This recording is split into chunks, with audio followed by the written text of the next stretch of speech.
ว่าลูกแม่นสิทุกข์ปานใดเคยทอดใจท้อ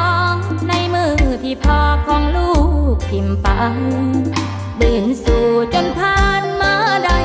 ก็ย้อนแก้วตาดวงใจของแม่เป็นแม่เลี้ยงเดียวปัญหาเที่ยวเข้ามาบ่เว้น